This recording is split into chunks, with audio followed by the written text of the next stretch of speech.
Hey, what's going on, guys? My name is Joey, and welcome back to another video here on my channel. Today, we're going to be covering the winner of the last poll, that winner being the most beautiful Prime Warframe we have in Warframe, in my opinion, being Yareli Prime.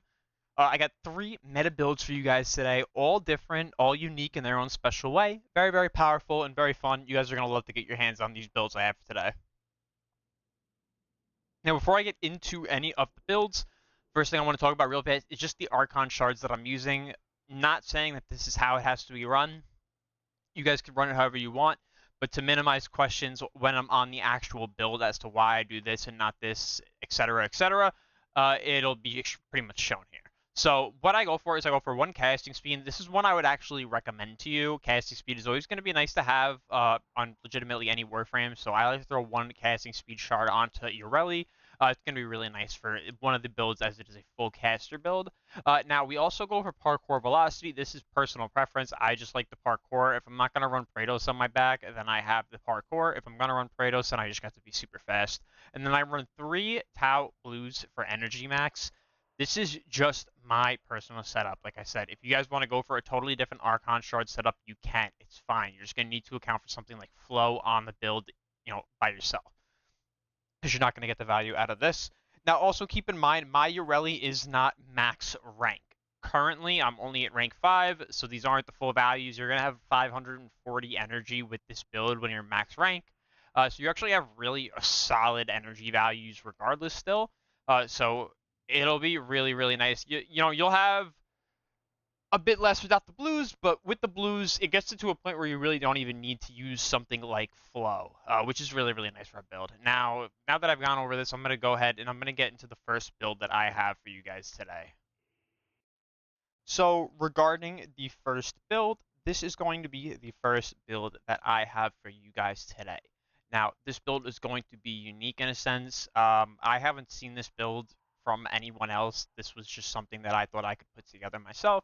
I didn't see it anywhere else online or anything like that. Nothing from the past. This is just something I put together. So this is really all just like test if you guys want to try this out for yourselves. But I think it is quite unique, quite fun, and a really nice way to play Yareli that's different than how you usually would play her.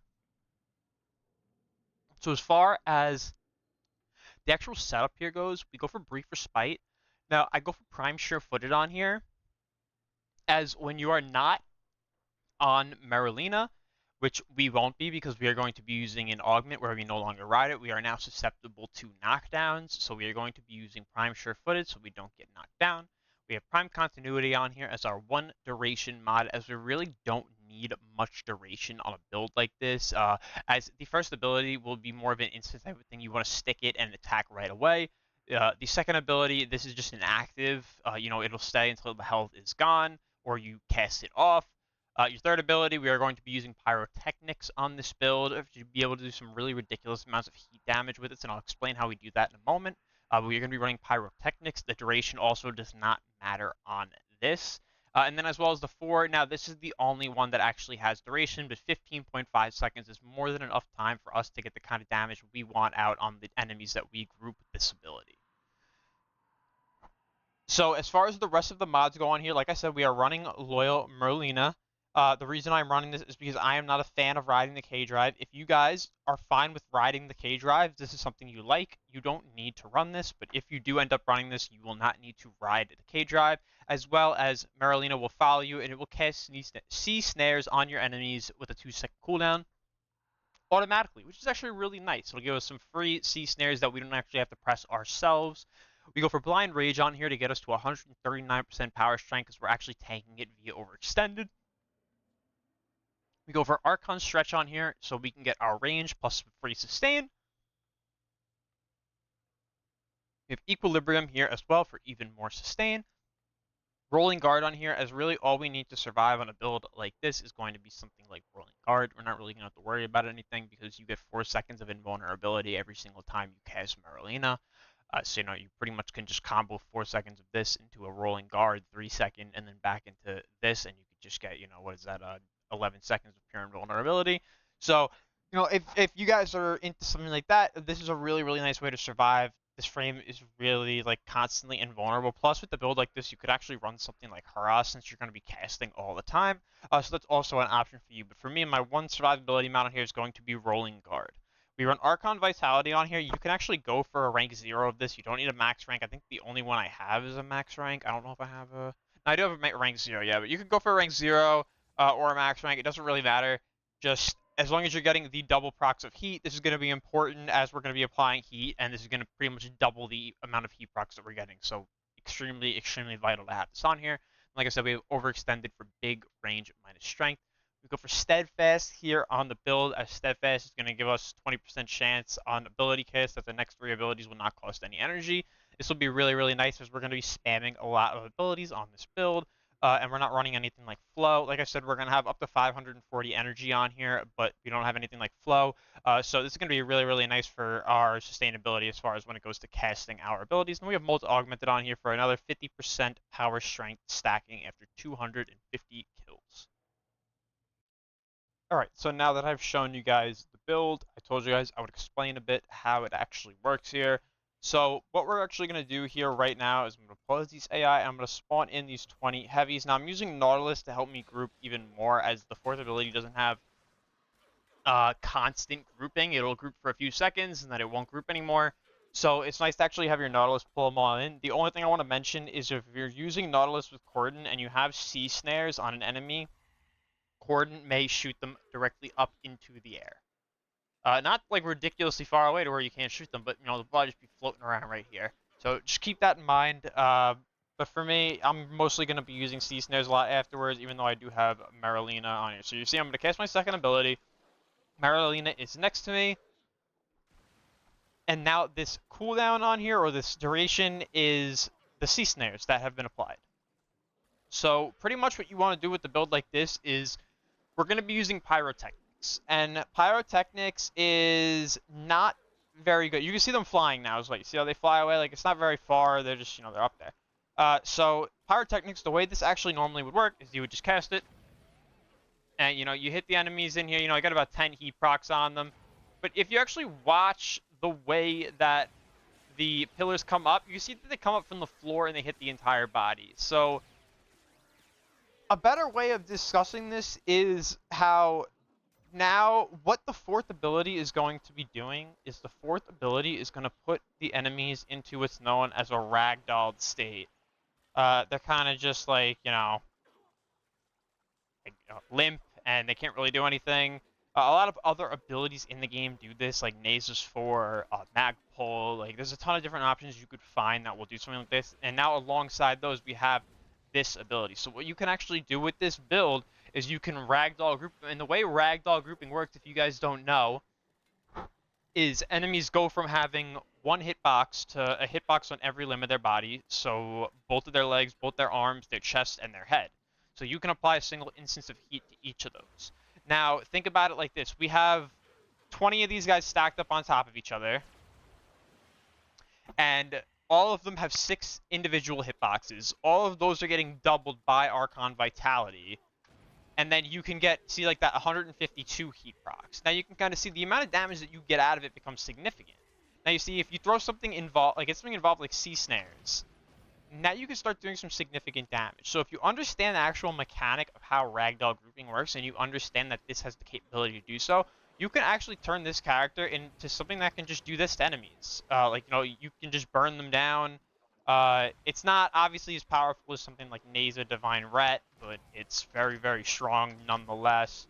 You can see sometimes a few of them won't get hit if they're not like stacked correctly, but you can just see you'll cast it one time and they'll get upwards of 60 stacks. There's only 2 of them in there as well. You can see if I actually kill these enemies off and I respawn them in here, you'll be able to see much better. That they get more so 272, 300 heat procs on them. You can see the way it ticks them. So getting this kind of heat procs out of an ability like this, when instead of going from this kind of heat damage where you're like, oh, I got 2 procs and it's not doing any damage, well, now you're ragdoll grouping, you're getting more hitboxes and you're getting, you know, 500 stacks of heat. Now your heat's ticking for this. And this is also without an inherit. There's no faction damage scaling on this from an inherit. There's no status damage multiplier on this from an inherit. There's no any heat from an inherit. There's nothing. It's just the ability by itself. So you can really see the kind of power that this can put out on its own. If you wanted to bring in Inherit, you could also do that. The Inherit would allow you to do some pretty ridiculous amounts of damage. But also, without the Inherit, you can see just 2 bursts is all you need, and you can take care of them. Now, like I was saying, Nautilus can pull them all in for you, and then you could even set it up more so, where you get a couple more enemies, and then you pull them all in. Get the kills off. Now, let's see if I can get... I want to get my Coordinate proc here. If it will or if it won't. Let's see. Maybe I'll pull far away. I want to see and show you how... So these enemies get pulled in, pulled in, pulled in, pulled in. And you see how these guys stop around here? Like, they're all of a sudden, they're not getting pulled in anymore. This is what I was talking about the bubble where it'll just, like, not pull enemies in sometimes after, like, a certain amount of time. That's why I was saying it's nice to have Nautilus to do an initial grouping of a bunch of enemies around you. And then you can do the 4th ability to be able to fully group them up for what you're trying to do to them. Like, set them up for Ragdoll grouping heat stacks like this. So this is definitely a really, really fun build. It's definitely a different way to play Yareli. Like I said, I haven't really seen anybody make a Yareli build like this. So if you guys are interested in, trying a full cast of Yareli, maybe you were always interested in the 4th ability and you wanted like a really good way to actually be able to use it, well, this is that way. So, definitely give this one a try if you guys are looking to do some serious damage to these enemies with a casting style Yareli.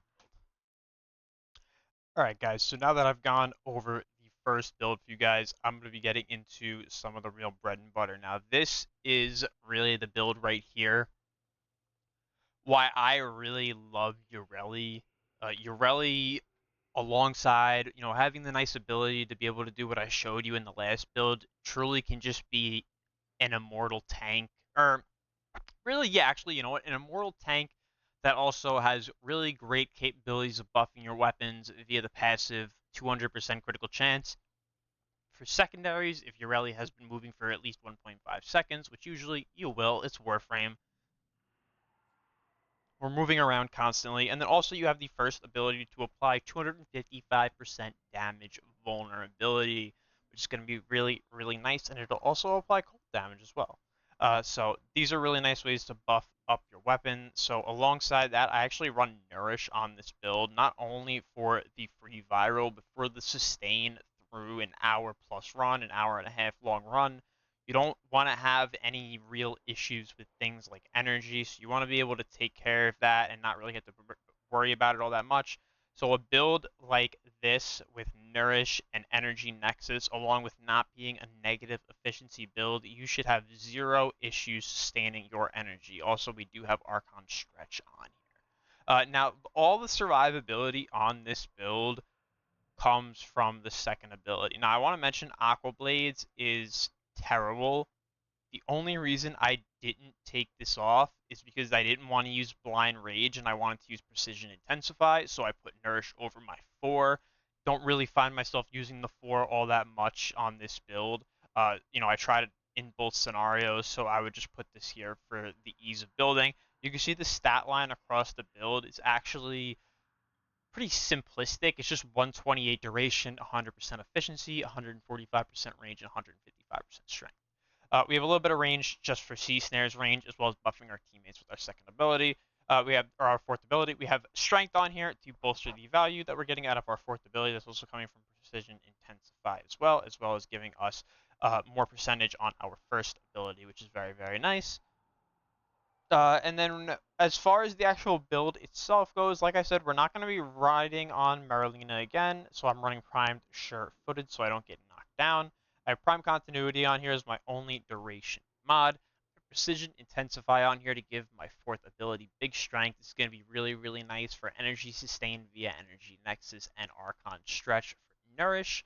We run Transient Fortitude on here to give us even more power strength. We run Archon Stretch, like I said. We run Energy Nexus for the other more sustain. We run Rolling Guard on here because I will be explaining to you guys how I like to survive on this build using Rolling Guard, and I will also be showing you guys how this works. We run Primed Redirection, so if our shields do break, we get the maximum 2.5 second invulnerability time, which we can take in account on our Rolling Guard and other things that we have on the build. And then we have Loyal Marlena once again, so we don't have to ride on the K drive, and it will see snare automatically for us. Also, we go for Arcane Aegis on here, as primarily we're going to be taking a lot of shield damage on this build. So when Aegis procs, you'll get 12 seconds of pure shield invulnerability. You won't be able to get killed by anything aside from Toxin while this is procced. So really, really nice to have this on for those free windows when you can just do whatever you want. And then we have Molt Augmented on here for even more power strength as we stack up to the 250 stacks at 250 kills. Alright, so now that I've shown you guys the second build, really this showcase isn't going to be me killing anything, it's just going to be showcasing you the power of the survivability that this frame has. When I tell you guys, this has to be one of the hardest frames in the entire game to kill, I mean it. This frame has such long invulnerability windows that she can just abuse over and over and over again with no cooldowns. It's really, really impressive. And if you guys are just looking for like a really comfortable way to go through level cap, and you're looking for not a shield gate setup, it's still an active setup where you need to use your abilities to stay alive, then this is definitely going to be a really interesting setup for you guys. So as far as this goes here, what I'm going to do first is I'm just going to spawn in 20 heavy gunners. Now, before I do this, I just want to explain the way Marlena works. Is Marlena is going to get, X amount of HP after you call her in, or well, whatever you would call a K drive. The K drive is then going to take 90% of the damage that you would normally take. Now, as far as low levels, like where we're at here for like 230 SP, you can kind of see that they like I have Aegis procs currently. They're not really going to be able to get through your shields. But what I was explaining was more so you could see how I'm going to press 2 to call Marlena out here, and now I have this really long invulnerability window. And now you can see it was about to go away. I could just recast my 2 and give it to myself again. Now, the way I was talking about it here is you could combo it in a sense where you can roll the ability, you can rolling guard, and then your rolling guard is going to be gone in a couple seconds, and then you cast the ability again, and then you just get like these really, really long frames of invulnerability. Now, you can't really see that much damage that they're doing to me because, they're low level. Also, I'm CCing them with C snares because of Marlena. So what I'm going to do is I'm just going to spawn in Manix right here because they're all just obviously just going to be all Xmas. They're not going to get stunned or anything like that. So they're all just going to shoot at me. And you can kind of just see like, so, you see I have invulnerability. They can't really mess with you. You get even more invulnerability again when you roll. They still can't do anything to you. If they were going to do something to you now, you have more invulnerability again.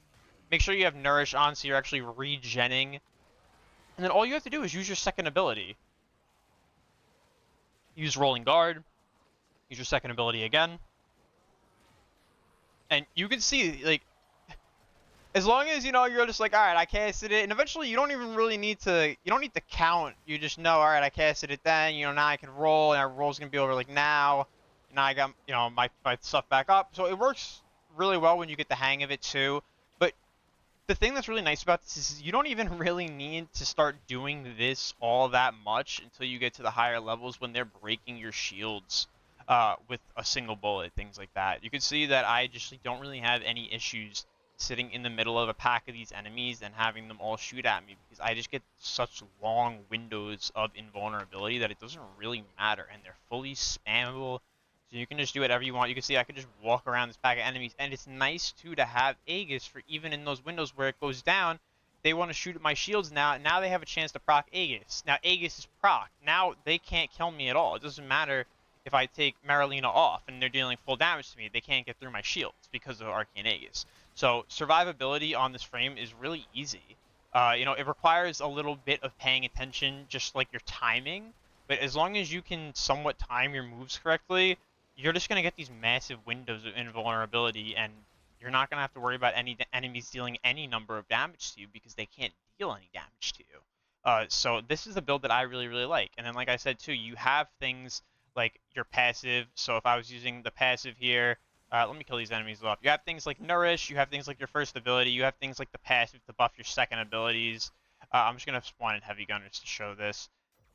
You know, you can see Snare, you can call in your Marolina. Now you can see you move around, you get your 200% CC passive at the top here. You know, so just make sure you move, and then you can shoot your secondary, and now your secondary is actually buffed up, and you can do damage like this. And it's really, really solid. I mean, this frame is really good. It doesn't get played all that much, but definitely should get played more, in my opinion. Really, really powerful. It definitely has a lot of options as far as this goes. And this isn't even the last option I'm going to show you guys. This is truly just the power of the survivability and the ability to buff your secondary weapons. So it's really, really nice to have. Alright guys, here I got one more build for you guys. This is, you know, for you guys that are looking to ride the K-Drive. Now this one is unavoidable K-Drive because we are going to be using the augment Marolina's Guardian. So the way that this works is enemies eliminated during sea snares heal 20% of Marolina's HP, scaling with power strength. Upon healing, gain 200% reload speed and fire rate on secondary weapons for 20 seconds. This scales with duration, but not with power strength. You can see I have 254% power strength, but this is still only at 200%. But we're at 227% duration, and we have 45 seconds of buff duration. Also, we're getting 50% heal, which is going to be really, really nice. So, with all the Marolina healing, with the way the kit works, all the damage reduction, all the buffs that we're going to be getting out of this, this build is actually going to be very, very fun to play because this is going to be a pure secondary weapon damage buffer. Now, the way this build is going to be structured is going to be like this. We are running combat discipline. We are able to run a rank 5 combat discipline on this build because Marolina is going to be eating all of this damage for us practically. It's, you know, the 90% takes in account to combat discipline.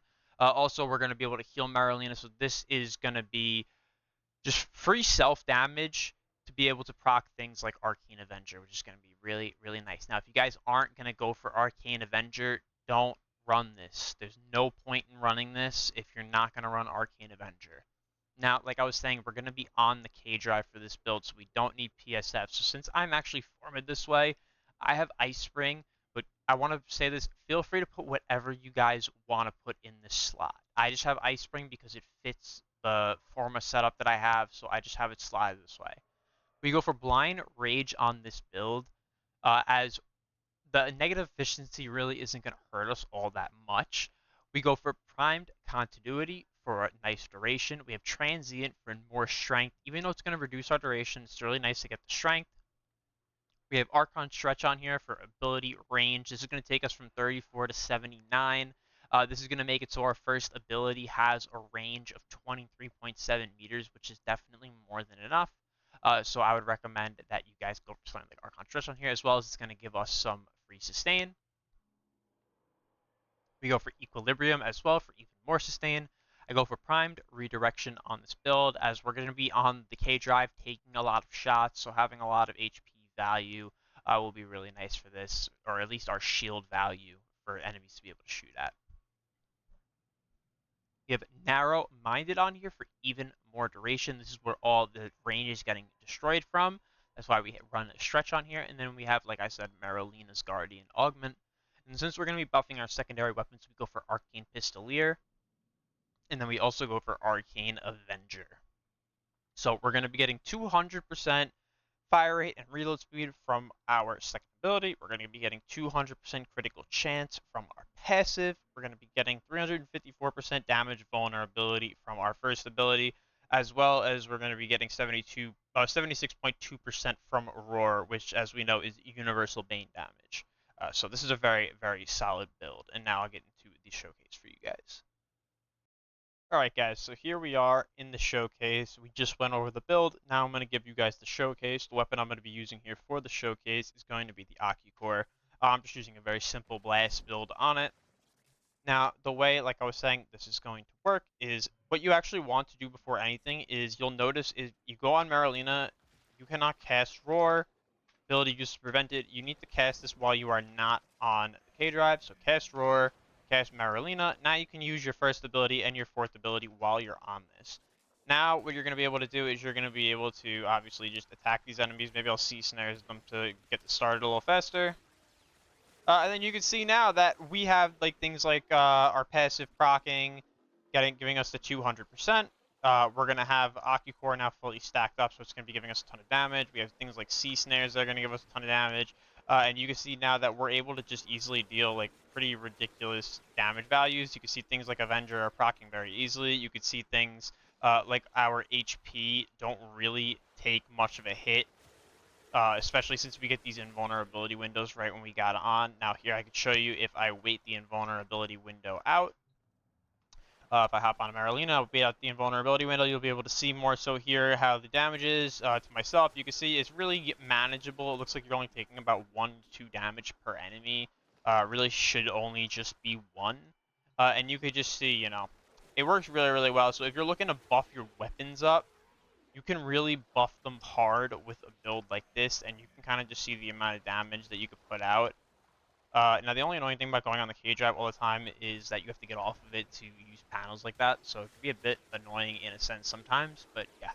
You can still use your first ability to give you damage vulnerability. If you really want to, you can still use your fourth ability to do some slight grouping, and then you can just shell out some really ridiculous amounts of damage with a build like this. So if you guys are looking for the full secondary weapon buff kind of setup, this is it right here. It's really, really strong. I'll definitely say that. It's not something that I would probably find myself using all that often because I'm just not a fan of the K-Drive, like I said. But definitely really, really powerful. Overall, Yareli is a frame that I really, really enjoy playing. She's very, very strong, very fun, very tanky. Really can last in those endurance scenarios. So, if you guys are looking for any style of Yareli build, whether it was caster, level 10,000 build, or whether it was the one I showed you here, definitely leave a like down below, subscribe. It helps me out a ton. Comment on the video. Let me know what you guys thought.